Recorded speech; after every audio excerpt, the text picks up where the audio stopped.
What is up, guys? Welcome back to the Meaning of Podcast. I am Andres. This is RB3. I'm Sabrina. And joining us today, we have Mr. Dwain Burke. What is up, man? What's up, guys? How's it going? How's quarantine? It's going, man. How about you? How you been holding up? I've been holding up pretty well. It's been an interesting couple weeks, to say the least, in the world. But I'm glad to be here with you guys, talking about something that's near and dear to my heart. Yeah, man. So obviously you've been on before. We talked about Eddie Murphy, but we brought you back on to talk about a cinematographer, the cinematographer, Roger Deakins, who a lot of people consider to be the GOAT. We'll probably have that conversation at the later half of the episode if he is the GOAT. But definitely I consider to be one of the best cinematographers working in Hollywood today. I think we all consider to be one of the best. The guy is like done a bajillion movies, and they're all beautiful in their own way, and they're all different. This guy is incredible, and I can't wait to talk about something that we really haven't talked about, which is more how to shoot a movie and how to make it look so great. So why'd you want to talk about him, man? So for everyone who knows me is like, I'm a camera guy. I love the technical side of working on production, and especially cameras. And who better to talk about than the best? Like, he is my hero when it comes to filmmaking. And like, people talk all the time about an actor. If you hear their name, oh yeah, you're going to see that film. Or a director, you hear they're attached, you're interested. For me, if I hear Deakins is attached, I'm in. It doesn't matter what the movie is, who's directing, who's in it. I'm going to go see it. Yeah, and it's incredible, obviously, because the guy is still going. Like, he just did 1917, which is one of the best shot movies I've seen, and it's another example of how great he is.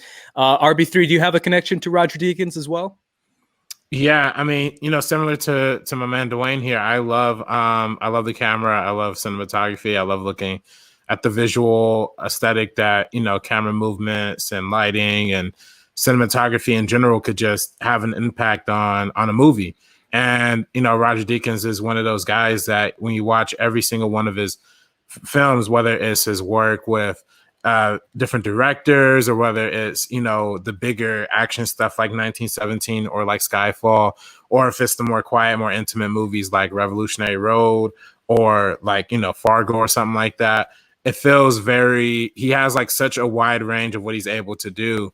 But he's still able to kind of discern his style from anybody else. And I think that's both is really awesome that somebody can have a style that is so distinctive that you can immediately recognize it from a cinematographer standpoint.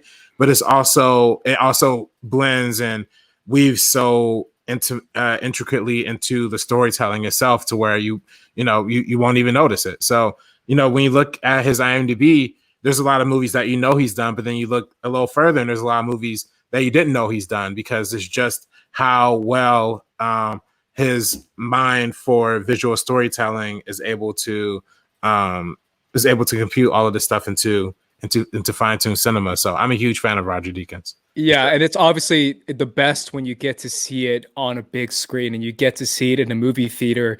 That's kind of the best experience you have with the Roger Deakins. Sabrina, do you have a connection to him? Yeah, definitely. I mean, I know we're going to get into the GOAT conversation later, but his filmography is so large. All the things he's worked on, there's so many. And like RB3 said, when I was going through it, some of the stuff I completely forgot, just because one of the more celebrated ones might overshadow it a little bit and you forget. So to have somebody work on so many projects and just knock it out of the park every single time, like, that is so incredibly special. And Dwayne just said right before we got on that it took so long. It took decades for him to win an Academy Award. And I just assumed he had before. So that's just like completely blasphemous to me. That's so insane. But yeah, he's incredible. Yeah, obviously, you know what? Let's just do it now. Do you guys think he's the GOAT? Does anyone not think he's the GOAT? No. RB3? Because you seem to be... No, that's a good question, because there's a lot of cinematographers you could bring into that conversation. Do you want to go to the past, or you want to go to the present? Who's the best working cinematographer today? you could have a conversation about Deakins. You could have a conversation about Emmanuel Lubezki, who had a run where he had like 3 Oscars in 4 years or something like that. So when you're talking about current working, I mean, that's a huge achievement right there too. But Deakins has another 2 Oscars within the last few years as well. So, that conversation could come up. You could talk about Bill Pope. You could talk about, I mean, there's so many legendary cinematographers, I think just, the consistency from Roger Deakins definitely like puts him high on that branch. I'd also put Bradford Young up there too as a newer cinematographer he's also, definitely one of my favorites right now. I love Bradford Young. Yeah, so there's a lot. I would probably say Roger Deakins is probably the best working right now though, overall, just from everything from the early 90s to what we see today. It just shows the tremendous amount of growth. But there's other people who you could put in that conversation too. So I'd really have to think about it. You know what I want to bring up real quick, and I know I'm going out of order and I'm kind of messing up this episode already, but I keep thinking about everyone you named, right? Whether it's Bill Pope, whether it's Lubezki. I'm thinking of Larry Fong, which is Zack Snyder's DP. I think a lot of people give credit to Zack, but I'm always like, dude, that his DP. He also did Kong Skull Island. It's very stylistic, extremely stylistic, but so is Bill Pope. And a lot of people kind of don't view that as like, Oscar-winning type cinematography. But I feel like what happened in the last 10 years, and maybe this is just me because my brother shot a short film and I shot it with him, and we kept focusing on the cinematography because we work with our cinematographer, and he was telling me what he was doing. One of the biggest portions, and I'm going to go to you, Dwain, about this, of cinematography now seems to be coloring, the colorist. And that seems to be the biggest things that directors like my brother, when he directed a short film, wants. All directors now want to be like, oh, make the colors pop like this, make the colors pop like that. And I feel like that's become almost a thing now, where and you notice that? It's particularly, sorry to cut you off, Dwayne. Yeah, it's particularly a thing because of Roger Deakins. So that's what I'm saying. Yeah. What I'm saying is it's crazy to think of Roger Deakins kind of influencing that style of like, oh, make the colors pop here or mute the colors here, or all that coloring type conversations that directors are now having in post, or even when they're shooting the film in production, seems to be an influence directly from Roger Deakins. What do you think of that, Dwain? Yeah, it's definitely a Deakins influence, but it also comes from, like we were talking about, who could be the GOAT.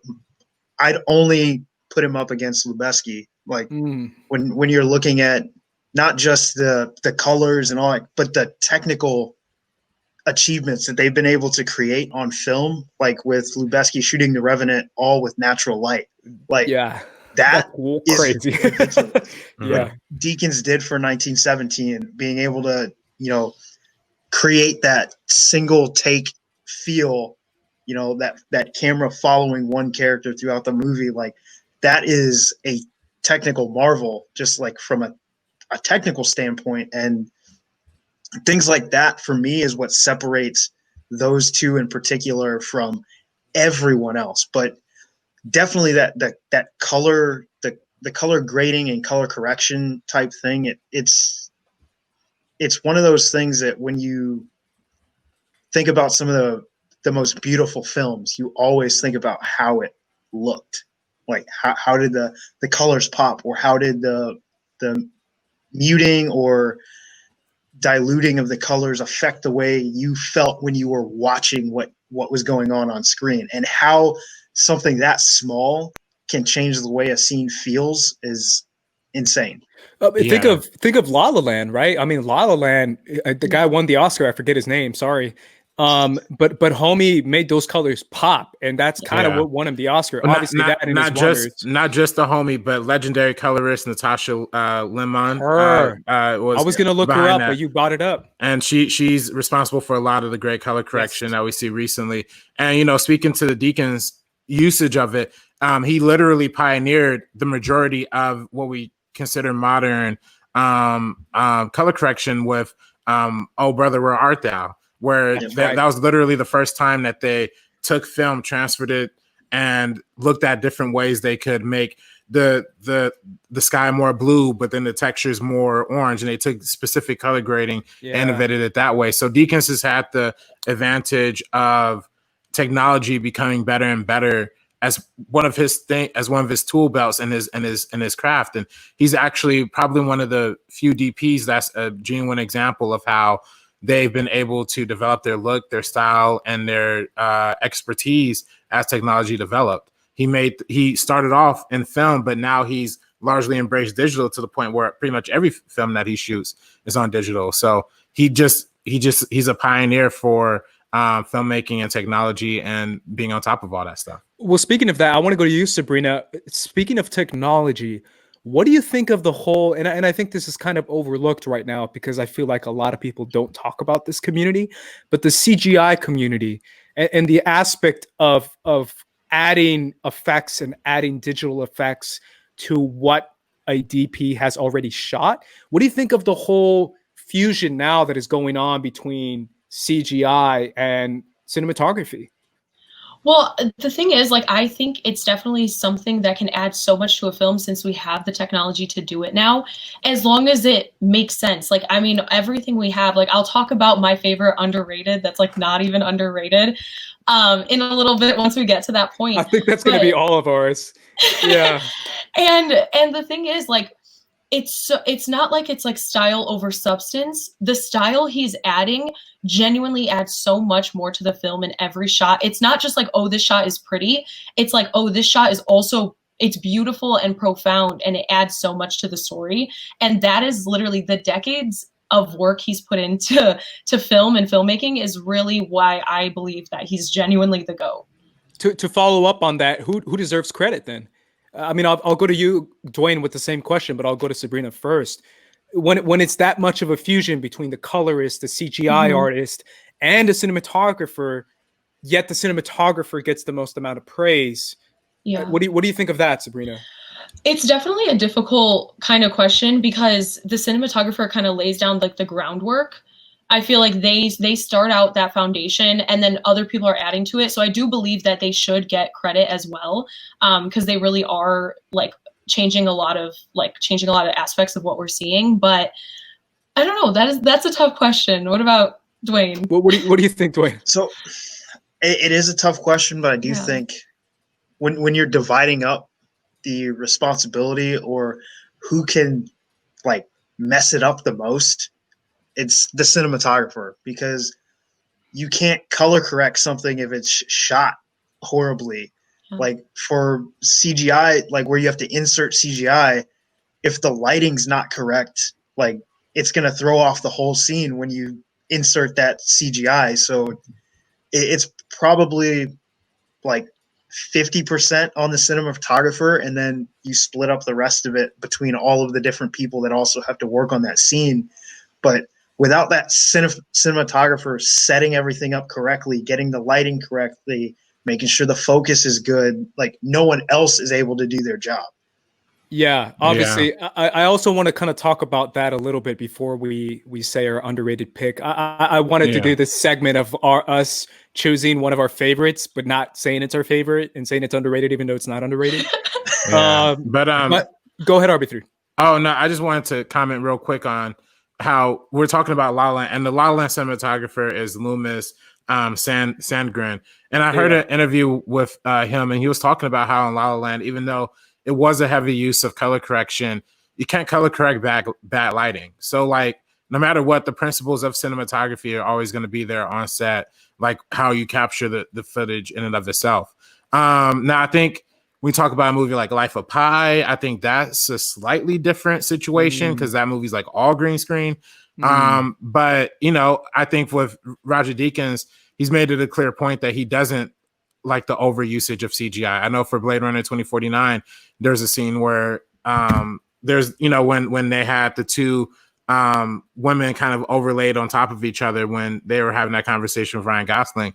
The original plan was to do that on blue screen and, you know, key him out or whatever, but he insisted that they shoot that practically. And his insistence on using like practical lights and everything like that really kind of put him over the edge. And people like Lebesky, I'm going to shout out other cinematographers who also kind of pioneered a lot of that technique too. Lebesky pioneered that a lot with gravity, with the light boxes that they used for capturing the actors' faces. There was also a really big credit to Lucas Sandgren and what they did with First Man, how they use like the LED panels instead of green screen to give like an accurate light reflection off their faces. Which even now the Mandalorian is using like heavily on their production too. That's kind of the future, man. That's the future. I saw that. Obviously, I don't know if you guys watched the gallery, the Disney Plus Mandalorian breakdown, but they broke that down, and I was like, oh, this is the future of like CGI mixed with practical effects. But to go back on that, have you guys seen the CGI breakdown of 1917 and The Revenant, or either one? I saw the 1917 one. I saw the 1917 one. That's a lot of CGI, and obviously it's mainly because of the camera, because they wanted to make it look like it was a oneer. But the Revenant one also was a lot of CGI, and it's also so I think it's a pertinent conversation because there does seem to be this fusion that's going on now with CGI artists and cinematographers that are kind of coming together. But that's why I wanted to bring it up, is all I'm saying. But before we move on to our pick, can we talk about lighting, RB3? Because I know you mentioned it. Talk to me about the importance of lighting as one of the pillars of good cinematography. Yeah, I mean, I think that's probably one of the most crucial aspects. I think how you control lighting, how you control the lack of lighting, I think is really important. I'm going to shout out an old school cinematographer, Gordon Willis. He's often considered the Prince of Darkness. He did a lot of films with Francis Ford Coppola, and particularly The Godfather Parts 1 and Part 2, which, you could see in that film, those two movies kind of ushered in a new kind of style of embracing shadows and darkness and the modern color era. Because, back in the old school days of like black and white cinematography and neo-noir, shadows represented horror, represented noir, represented mystery. But now in today's era, shadows is used to represent emotion, is used to represent specific kind of feelings of sadness and all that kind of stuff. So you can use lighting as an avenue to tell different types of storytelling. One other work or artist that I want to shout out, and I don't have their name present on me right now, but it's whoever is the cinematographer for Euphoria and also Assassination Nation.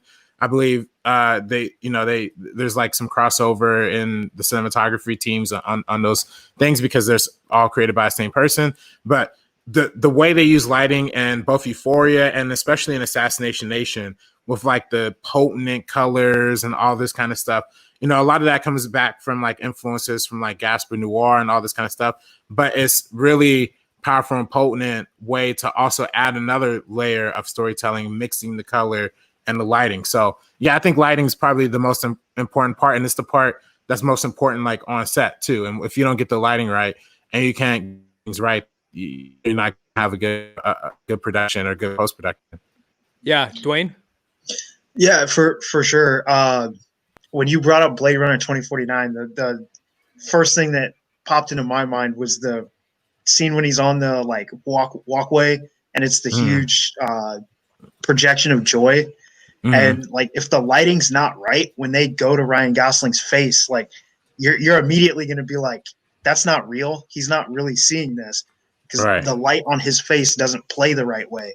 And then when you're talking about like shadows and darkness, to shout out like another older cinematographer, Vittorio Stotaro.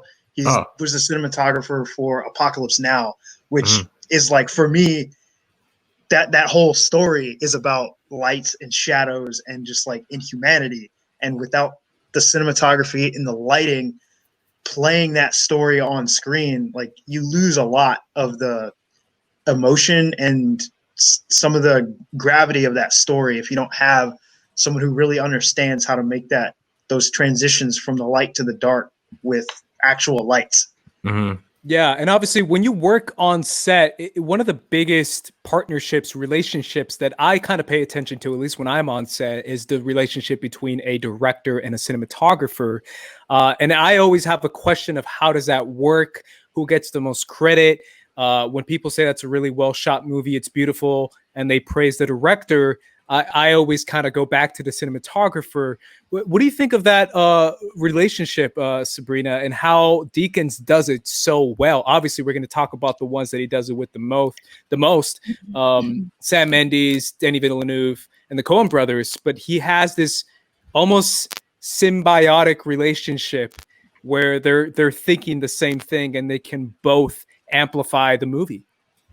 Yeah, I think when anybody works with Deakins, especially because of the decades he's put in and the filmography that he has, I think if you're going to go into a situation like that, you know it has to be symbiotic, and you know you have to respect each other's art and vision and everything, of course, with the director and the cinematographer, because that's when things kind of shine the most, when they have that relationship and they go half. And also the cinematographer for Assassination Nation and Euphoria is Marcel Rayev.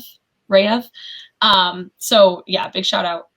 But yeah, it's something because he has frequent collaborators, they must have an amazing also the project ends up looking stunning and being a great movie. So with his frequent collaborators, they must have a really, really great time and a great relationship kind of making that film and knowing they can work together. And I think that's something that's really important because you have to have both sides doing an equal amount of work if you want to get the project finished like right. Yeah, RB3, any follow up on that? Just because I know you're a director. Yeah, no, I think the relationship between a director and a cinematographer is like kind of vital. It's kind of essential to a good production. I mean, that's why a lot of the people work on a lot of the same films together, back to back. I think back to going to Spielberg and shouting out his frequent collaborator, Janis. I'm really mispronouncing his name, but Kaminsky, I believe is his name. Anyway, has he's worked with Spielberg for decades, pretty much since like before Schindler's List and all that kind of stuff. And you could see the continuity kind of continue through Spielberg's filmography with the look, right?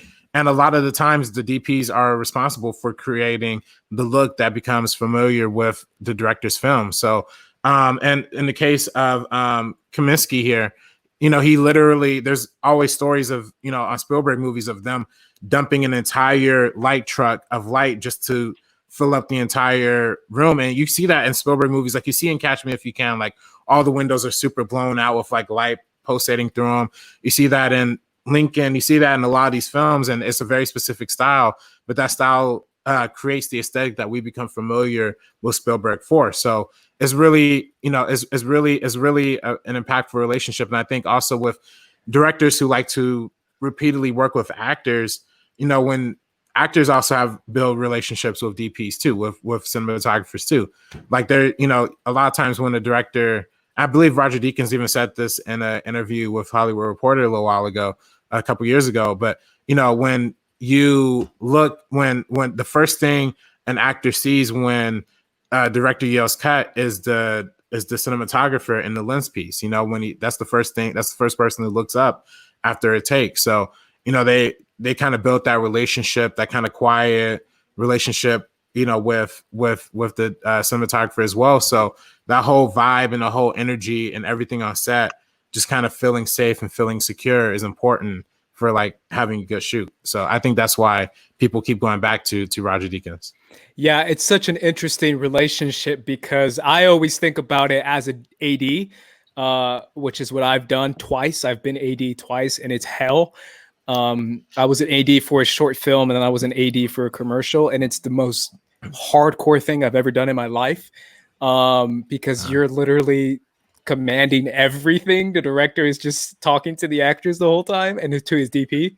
Right. But yeah, Dwain, I'll finish with you about this conversation between the relationship between a DP and a director and how this whole conversation as far as how the movie looks, how is that decided, and who do you think should get the most credit?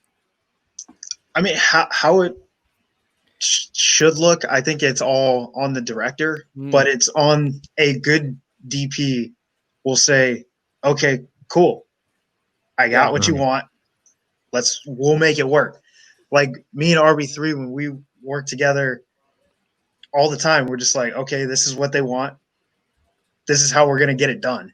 Right. And, you know, when he was talking about like actors, they look to the cinematographer first. It's like the same thing when we're working on entrances and stuff like that. It's like they look to us like, where do you need us? How fast do you need us to walk?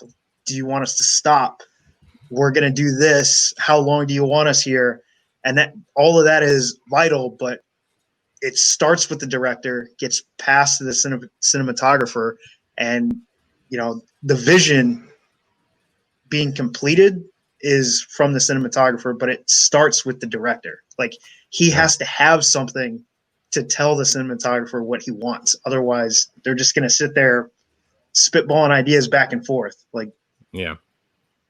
And I think that's why they call the cinematographer the director of photography, you know, because you are directing to some extent. You are telling, you know, you are running a crew of light people to tell them where camera you want the lights at. You have camera crew, you have grips, you have all these different departments that you're running. You're also working on marks, you're working on how this positioning works with this kind of lighting kind of thing. So you are a director to some extent when you're a cinematographer. I know there's kind of been a debate lately, particularly from like the DGA, as to if the director of photography term is a term that should be used, continues to be used. But, you know, it's an ongoing conversation. But yeah, you know, that collaboration is important on sets and to making the whole thing work. Yeah, that was the first thing I noticed when I did my my short film, or my buddy's short film.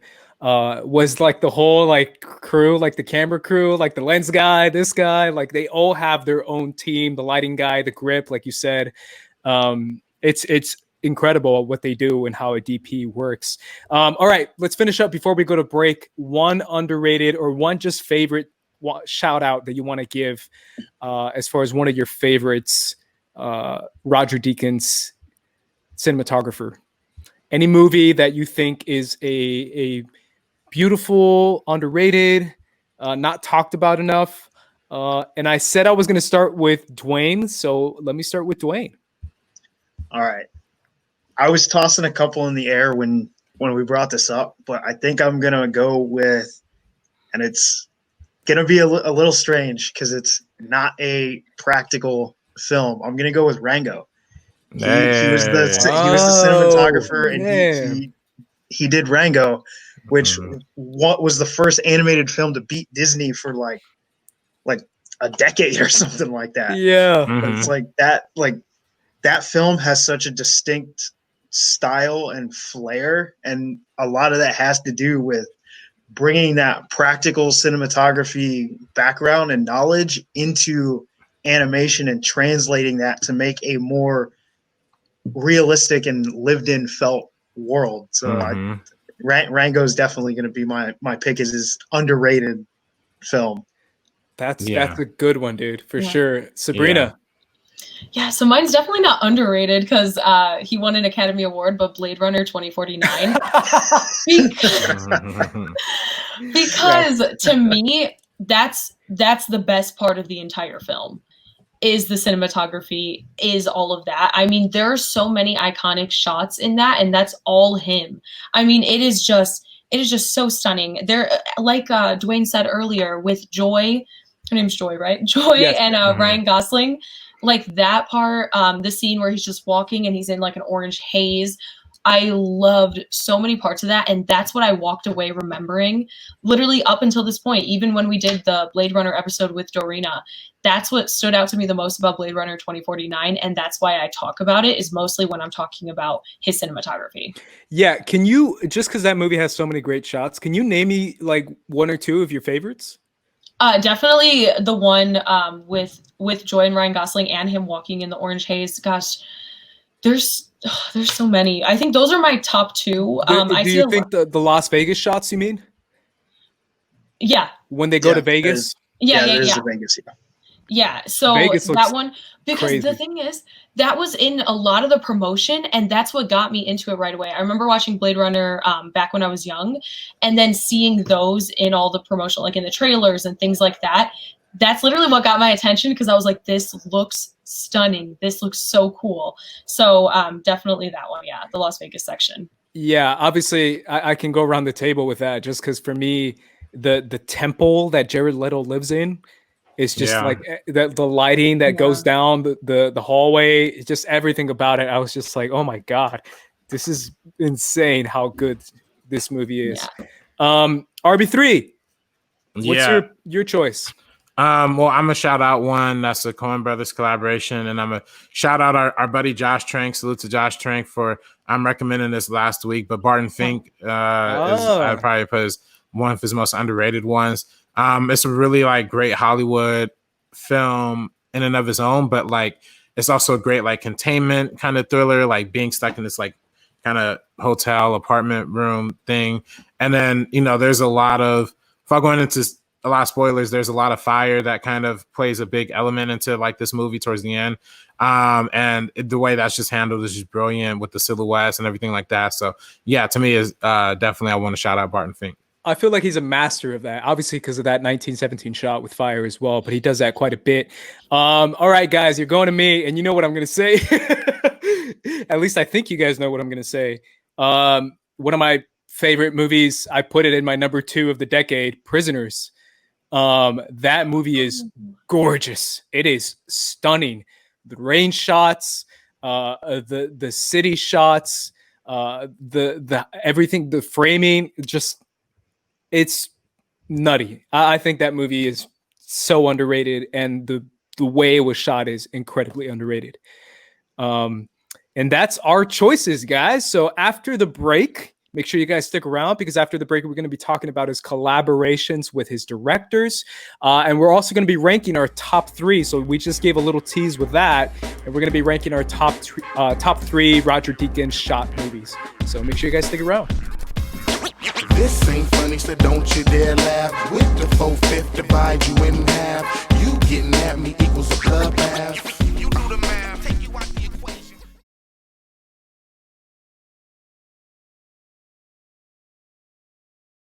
Check out this week's episode of Netflix Roulette, where Kate is joined by Brooke Gardner to talk about the Netflix original film, Kardec. Enjoy! What about it do you think makes this movie so intolerable? Like, just the way it's like a TV movie that like was okay with being a TV movie. It didn't try at all. First of all, the movie's Portuguese, takes place in France, but the script totally failed. Like, in every way, like I didn't care for, like they didn't really set up the character in a way that made me care for him. And then there was no really even antagonist throughout the movie. It was sort of just like him fighting against like people not wanting to follow his beliefs. Yeah, I mean, I loved like the messages it sent. Like, it was, I think, strong in that sense, like the overall meaning of it. But like the script was just, I mean, well, also like we were watching the dubbed version, right? Also like watching it with subtitles, which they never it was so confusing. Come along, children. Now we're going to have a little music.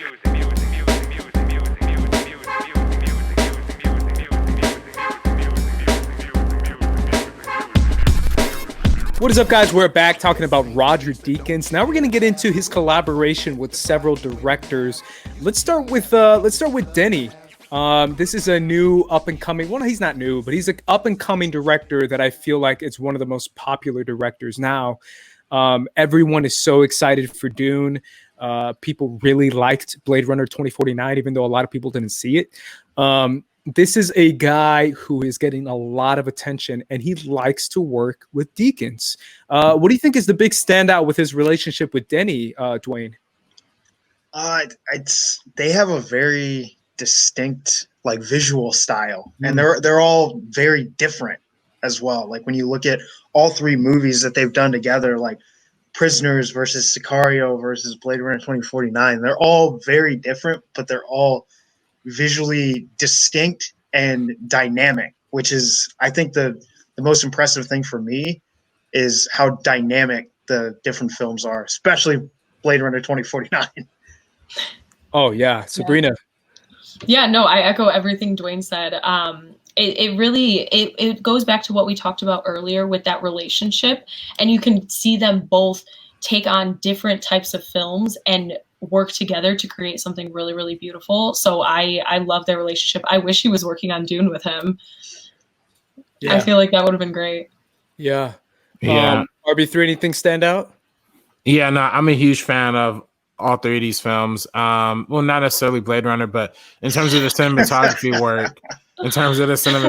work, I can definitely concede to the fact that Roger Deakins really killed it on when you're talking about cinematography, when you're talking about the variance of it, because Sicario is a lot of like outside deserty kind of not exactly like Bleach Bypass, but like very starch and very like kind of blown out skies and very kind of atmospheric and dry, like purposefully to kind of emphasize that kind of environment. Whereas Prisoners is very dark and gloomy and very stuck Wet. in like a lot of shadows and wet and a lot of rain. So it kind of has a more depressing thing. But Blade Runner 2049 goes from like environment to environment. So it has the most kind of tricks cinematography wise that I think, is essential. But it also speaks to Denis visual style too, because I think Denis Villeneuve has a very specific style that's very like empty, that's very like a lot of open spaces and a lot of wide shots and a lot of wide angles with a lot of nothing in the frame except for like the subject in and of itself. And you kind of even see that in films that Denis Villeneuve does without Roger Deakins too. With talk about Arrival, there's always that kind of iconic like silhouette of the Amy Adams and Jeremy Renner in the blue suits in front of like this massive white background with the alien. So it's like there's a consistency in the kind of emptiness and the blankness that kind of comes with Villeneuve style, but the way Roger Deakins executes it with his sensibilities makes it all the more dynamic and impactful. So yeah, it's interesting when you talk about Arrival, because obviously that's Bradford Young, but how so many people thought it was Roger Deakins. I don't know if you guys remember that when that movie was coming out. They were like, "Oh, Deakins," and I was like, "No, it's actually not Deakins." Yeah. But yeah, that's such a good point where you could tell what Dwayne said, that they're all so different. You could tell that this is very much Denny having a vision and Roger Deakins just running with it all the way down the field. Because they are so distinct and so unique. The one that stands out the most to me, obviously, guys, is the one that took place in my backyard. That's Sicario. Because again, I'm from Phoenix, and obviously growing up, he shot in El Paso, he shot in Juarez, which again, that's where I lived. I lived in Juarez and I've lived in Phoenix. So I'm very familiar with how it looks, and the way he made it look, I was like, oh, damn, this looks incredible. Does not look like how it looks like outside. So credit to him for that, first of all. Uh-huh.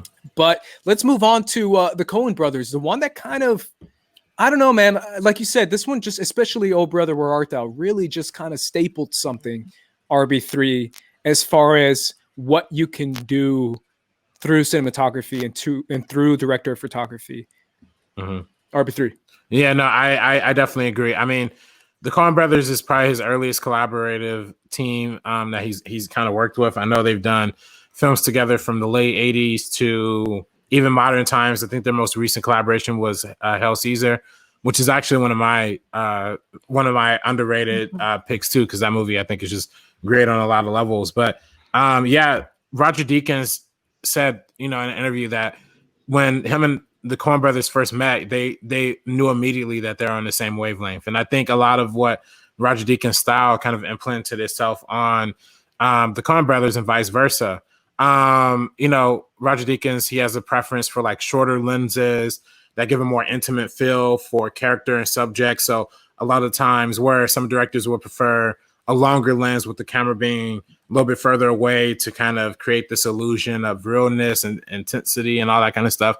Roger Deakins always prefers to use a 35 millimeter lens and place the camera a little bit closer to the subject because it gives it a little more intimacy. It gives it a little more human life, but it's also like a slightly more comedic too. And that's what kind of influences the Coen Brothers style. If you look at every Coen Brothers film, the way the shot composition is kind of set up, there's always like the seriousness mixed with this like kind of slight quirkiness that kind of comes off in a lot of their films. So I think it just plays into exactly how he uses the lensing, the lighting, et cetera, to make things really look special. That's spot on, man. I mean, obviously, it's incredible how much a camera can tell you the tone of the movie, especially nowadays when it comes to like pans. If they rarely use a zoom, usually a zoom means like this is supposed to be ridiculous. I mean, that's how I read it when I see a zoom. I was just watching Attack of the Clones last night. And there's this giant zoom that George Lucas does on Padme's face when she's in that droid factory. I think is so funny. Do you know what I'm talking about or no? Yeah, I know exactly what you're talking about. It is so funny because it just literally goes whoop, and she's like, "Help me!" And I don't know if he meant it like that, but he probably did. But either way. What he does as far as tone with the Coen brothers, Dwayne, is so different and unique than what he does with someone like Denny, who all his movies are pretty pitch black as far as tone goes. Yeah, for sure. But like, and even when you look at something like The Big Lebowski, right? That's got like, there's some seriousness in the movie just because it's more adult, but for a whole movie, it's pure silliness and just ridiculousness, and he captures it perfectly.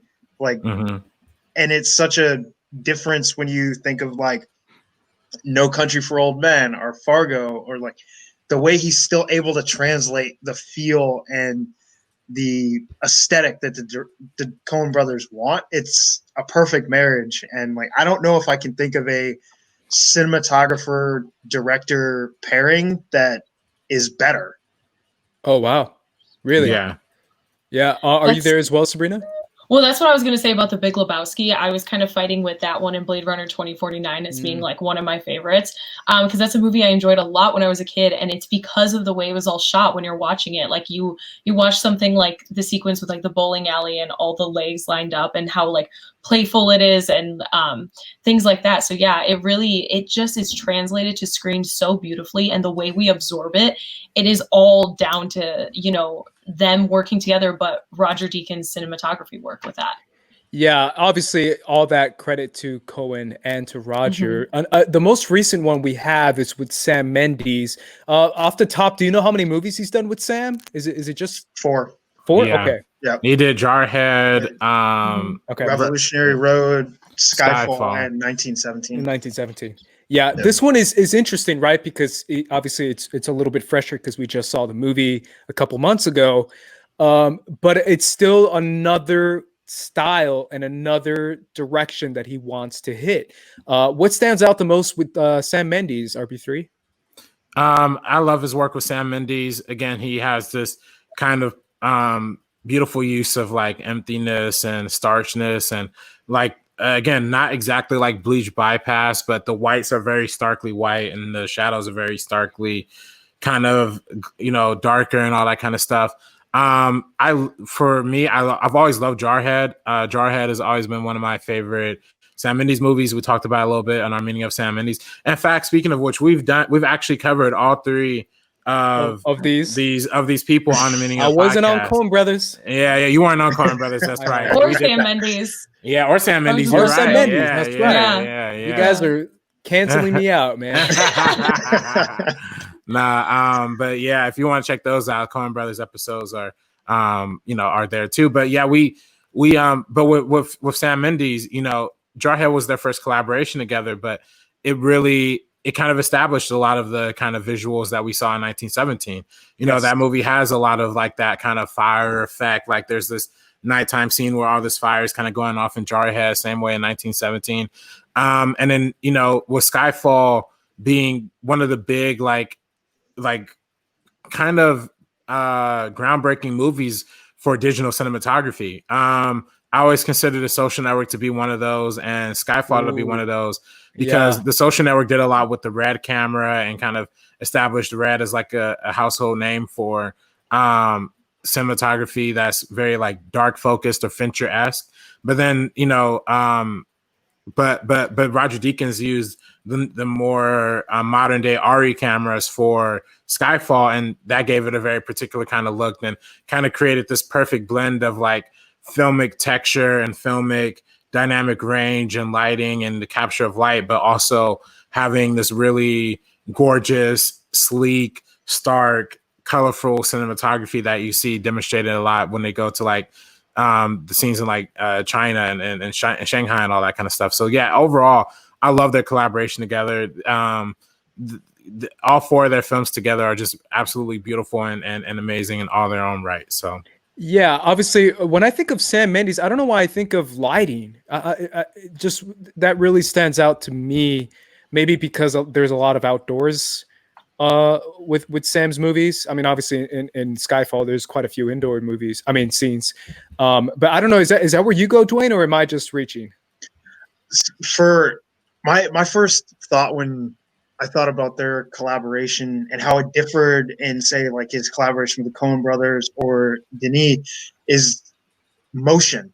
The 3 out of the 4 films that he did with Sam Mendes, there's a lot of motion, and not just like in the camera, but just in the pacing of the film, and like there's more dynamics to capture on the screen. Like Jarhead, it's a war film. Like it's all action. Like the greatest James Bond film. Like that's an action movie. Like, you know, 1917 is an action movie. Like it's like depending on how you want to describe it, but like the motion in how he captures that and translates it on the screen and makes you feel like you're there is like one of the craziest things for. And when you were talking about the like colors and everything earlier, one of the things that stands out for me like about Jarhead is the intentional like addition of grain to the shots and to the color. It's like to make it feel more retro and like a little bit less pure when you're watching it, if that makes any sense. But yeah, I think that's one of the things that stands out to me, especially about Jarhead, is that it was shot on more modern technology, but it felt like it was done on technology from the time. Yeah, obviously that's one of the things he does so well. Sabrina, anything stand out with the Sam Mendes connection? Yeah, of course. Obviously, we had our episode, so we went into a lot of that. But just because 1917 is so fresh and so recent, and I also think it's a crazy feat to pull that off. Like Dwayne started saying, I mean, it all goes down to like his camera work as a DP. Like I remember reading or seeing an interview around the time of the Oscars where he said he had no idea it was going to be like a single take thing until he had gotten the script, until he was already on. And I truly can't imagine. Of course, we know he's the GO and we know he can pull off a lot, but I can't imagine kind of racking your brain having to think of like how to pull it off.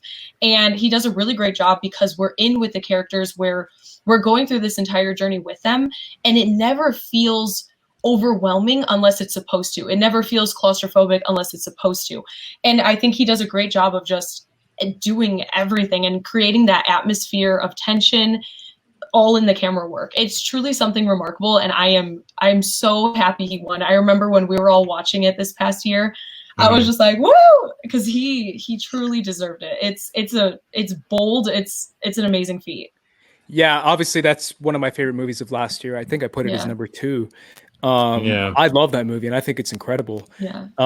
Before we do our top 3, I don't know if right now if you guys want to gather your thoughts and pick a top 3 Deakins movies, that it could be favorite, right? It doesn't have to be the best of the best, just your personal favorite. I want to give a little bit of shout outs, and obviously you guys can join in with me as far as movies that we might have missed. So we have A Beautiful Mind, The Village, No Country for Old Men, Assassination of Jesse James. What else do we have? True Grit. House of Sand and Fog is another good one. That's like it's a. I don't know how you feel about the movie itself, but it's a beautiful to look at. Like the way it's shot is beautiful. So, and another one of those movies where someone won an Academy Award for how good he made them look. Yeah. Right. Alrighty, guys, it's the time. It's come time. Gosh. I know I have to put a timer on it. Top 3 Deakins shot movies. Should we go 3-3-3, then 2-2-2, then 1-1-1? Yeah. Sure. Okay. Yeah, So we'll I'll do start it with like that. you. I'll start with you, Dwayne. Number 3 right. on your list. So my number 3, you actually already mentioned, is The Village. No. Yeah. You guys can have the same. It's fine. Okay.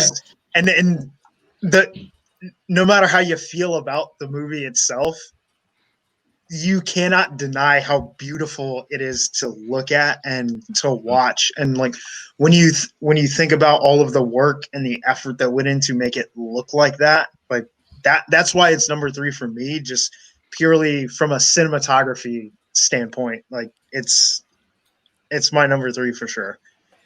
RB3, your number 3. My number 3, I've been kind of going back and hard, forth. right? Yeah, I've been kind of going back and forth with a lot of these, honestly. But I think I already shouted out Barton Fink too, so I don't want to keep shouting out the same movie.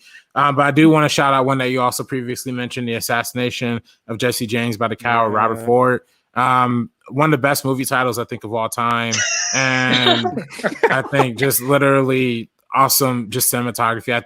There's an iconic like train scene that the light's kind of piercing through as the train is like going in motion.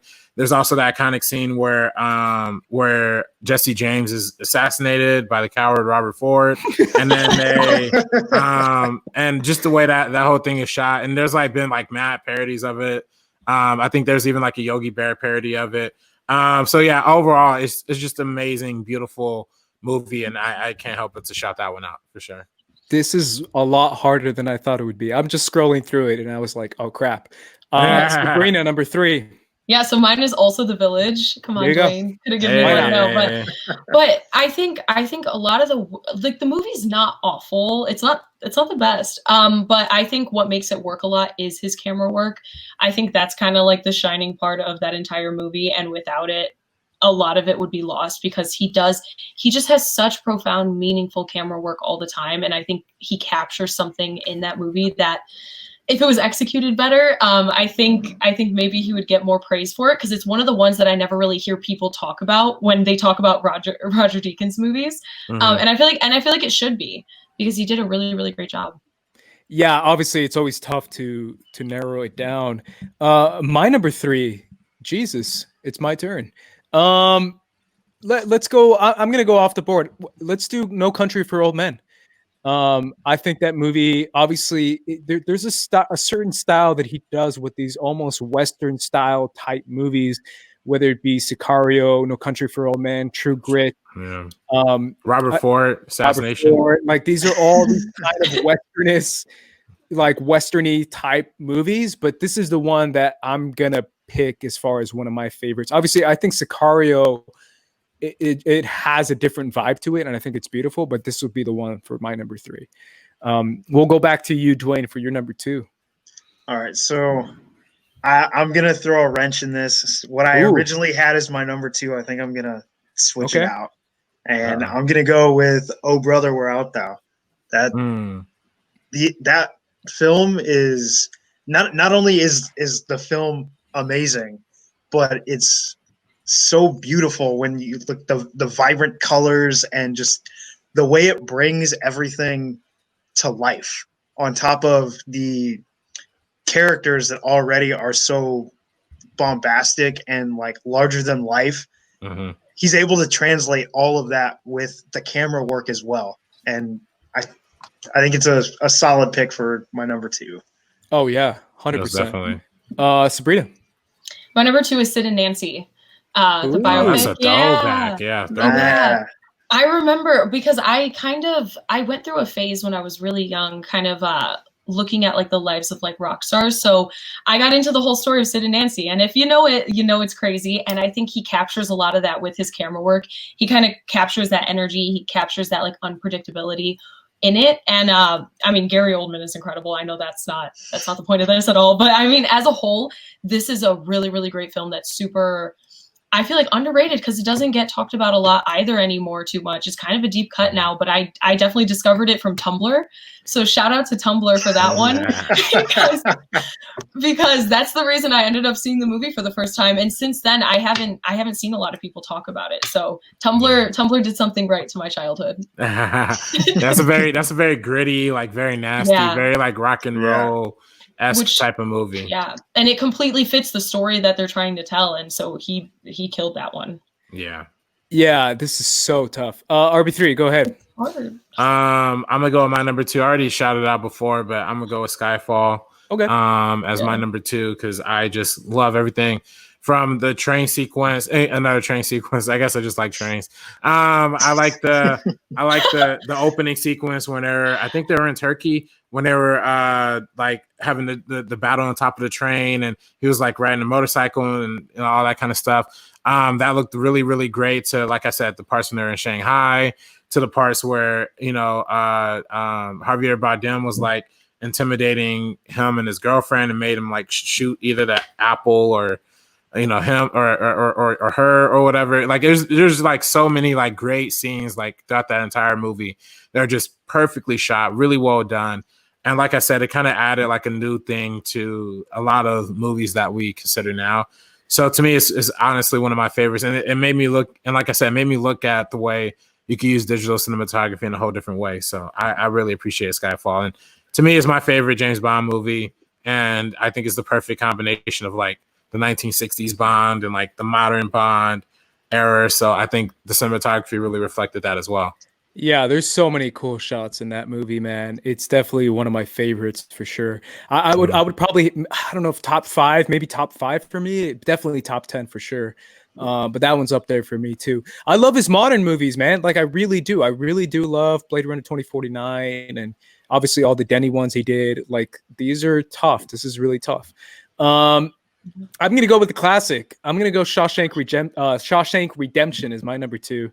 My number 2 and my number 1 are going to be kind of around that time. But you have to give him a shout out for this dude, right? Mm-hmm. There's so many crazy shots in this movie. It's insane. And it's one of the things that people remember from this movie. It's how it was shot. So that's why I'm going with Shawshank Redemption. It was his first Oscar nom too. Yeah. Dwayne, you're number 1. All Man, right. we're going fast. So my number 1, I think is, I don't know. For me, it's a given. Just okay.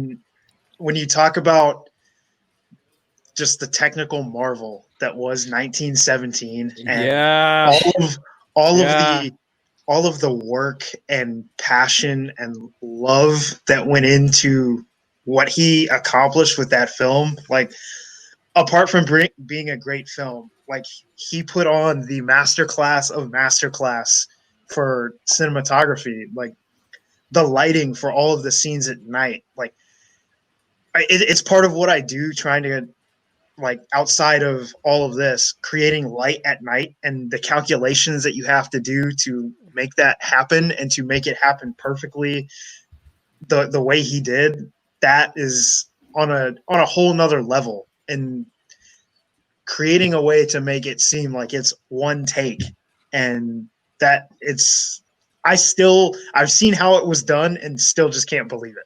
Yeah, it's a marvel, dude. I can rant about that movie. When I was in the theater and I saw the flare shot at night, I was like, no. Yeah, that's crazy. What is this? I was like screaming at the screen. It was incredible. Yeah, it's very ethereal, and I kind of hate that people have said that he made it like as a response to like Birdman or whatever.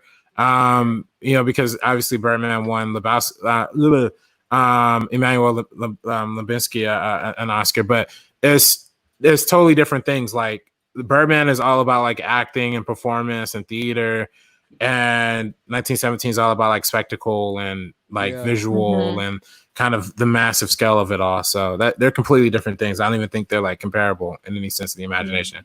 Yeah, the pacing, the intensity of 1917 is so different from Birdman. Yeah. Well, I figured you guys would pick 1917, so I went a little bit off the beaten path here, but you know, it's already been shouted out too by Ace. It was his number 2, so I'm a shout out as my number 1, Shawshank Redemption. Okay. That's one of my favorite films that ever, and that's probably my favorite film that he's done because there's so many moments in that movie that work like solely based on the cinematography, whether it's them all in the prison, like in the movie theater with that projector and that kind of iconic shot there, to the really emotional, powerful shot of when the old homie gets out of jail and he hangs himself. And the way that's like shot like so perfectly, the composition, and that's part of under director too. Salute to Frank Darabont who directed that movie, but to me that's one of the most spectacularly shot motion pictures of all time, and one of the most iconic shots I think ever is, you know, when he escapes from prison and he's like looking in the sky and it's the rain and it's the thunder and it's all these different kind of incorporations of cinema, and it's just a purely cinematic moment. And you know, we talked about Akira Kurosawa a couple of weeks ago with The Outlaw John Roca, and how there's that kind of always incorporation of movement and weather and temperament that kind of adds this whole nother layer to the cinematic experience. And we talked about 1917 with the fire, Jarhead with the fire, but also the rain and something like the rain is something, you know, like Prisoners, and the rain is also something like the Shawshank Redemption just plays such a powerful part in that. So can't help but to shout that one out as my number 1. So real quick, Dwain and RB3, 3, 2, 1. Name them real quick for me, Dwain. For me, it was The Village, Oh Brother, and 1917. And you, RB3? For me, it was The Assassination of Jesse James by the coward Robert Ford, and then Skyfall. Got to say the whole title. You got to say the whole title, man. You respect the title. I was like, Assassination. Nah, Assassination of Jesse James by the coward Robert Ford as my number 3, and then number 2 was Skyfall, and number 1 Shawshank Redemption.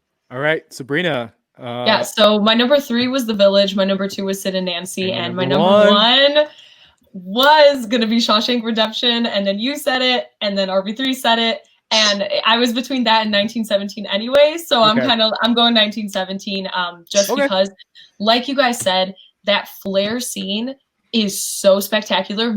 Me and RB3 saw it right before we filmed the Sam Mendes episode, and I remember afterwards we were just like, whoa, we were like, this deserves the hype. And a lot of people, I remember at the time when it came out, the only complaint about 1917 like really was kind of saying how the whole one-shot thing was gimmicky, and I don't feel that at all because of his work, because of what Roger Deakins did. And also they had so many featurettes at the time, and of course it is fresh in our minds and stuff like that. So that kind of gives it an advantage. But like I said before, it is so bold. And they had those featurettes that came out right before the Oscars. You know how they all do. And it really is truly something spectacular. It is a marvel. It's so incredible. Yeah, honestly, what you said, Sabrina, is spot on about the reaction to it. I was actually kind of upset. Yeah, me too. As far as people were giving it so much crap and they were hating on it. And I was like, why are you hating on it? Just because you like Parasite doesn't mean you have to hate on 1917. But it felt like a very much like F 1917 Parasite. And I was like, what are you talking about? They can both be good movies, guys. They're different movies. No, film Twitter has that every single year. Film Twitter always, remember when everyone hated like La La Land? And I get it. Yeah. But like, just for no reason. It's like, you could think it's all right. You don't have to hate on it. So my number 1, you guys haven't named. I don't think any one of us has named yet. But my number 1, just because I really like, honestly, The Shining is one of my favorite movies of all time. And it's one of my favorite shot movies of all time. But I really like snowy shots. That's Fargo. Fargo is my number 1. Yeah. I was going to say, it was going to be blasphemy if nobody mentioned Fargo. I had to, right? Yeah. Fargo is so freaking well shot. My God. Like he makes everything seem so sick in that town. It's incredible. So I had to give Fargo my number one. Obviously, Sicario, Prisoners, Blade Runner 2049, 1917, all the recent ones that I've seen are stunning and beautiful. But either way, that's our list. Yeah. I think my 3 was No Country, number 2 was Shawshank, and number 1 Fargo. But yeah, we did it. We did it, guys. Yeah. We It's a got hard through. one. Obviously, he's got a lot of movies, so apologies Yeah. for anyone listening, being like, they didn't talk about my favorite. yeah. And I already know people. I meant to say this during the first half too, but when you were shouting out Ringo, Dwayne, he also helped do the visual consulting on Wall-E as well. And that was the first thing. Yeah, go ahead. No. And go ahead. How to Train Your Dragon. Yeah. Mhm. That's another good one. Yeah, so it's like his hand influences the look of like these really beautiful animated films too, which is really awesome. Yeah, he also did Justin Timberlake's In Time, guys. Oh, you know what? Wait, that's number one. Say what you want about the movie. Yeah, it is it looks beautiful sick. to look at. Like It looks dope. it is. He created a world with the visuals in that Yes. movie, and I almost put it in my top 3. Oh, dude, I wouldn't be Yeah. mad. I wouldn't be mad. It actually is a beautiful movie, like Yes. beautifully shot movie for sure. Yeah, obviously he's got a ton, guys. I already mentioned A Beautiful Mind, The Hurricane, Courage Under Fire, The Secret Garden, Dead Man Walking. What else is Sucker here? Proxy. Sucker Proxy, yes. That is such a funny movie. That's such a good movie. But either way, guys, that is our episode for Roger Deakins. Thank you so much, Dwayne, for coming on. We appreciate you, man. Round of applause for Dwayne coming on to talk about Roger Deakins. And I think we all concluded that he's one of the GOATs. Yeah. The GOATs. Kind of a goat. Yeah. But either way, he's definitely one of our favorite cinematographers, and we hope you guys enjoyed the episode. If you haven't done so already, make sure you guys subscribe to First Cut. You can follow us individually. I'm at Squad Leader Ace. I'm at Director RB3. I'm at Sabrina X Monica. And Dwayne. I'm at Burke Made on Twitter and Instagram. Hey, even better, man. Thank you guys for listening. We appreciate you guys. Follow us at First Cut TMO on Twitter and Instagram. And for the Mean Enough Podcast, I'm Andres. There's RB3. I'm Sabrina. And we're peacing out. Oh, and that's Dwayne. And that's right. And we're peacing out. Peace out, guys.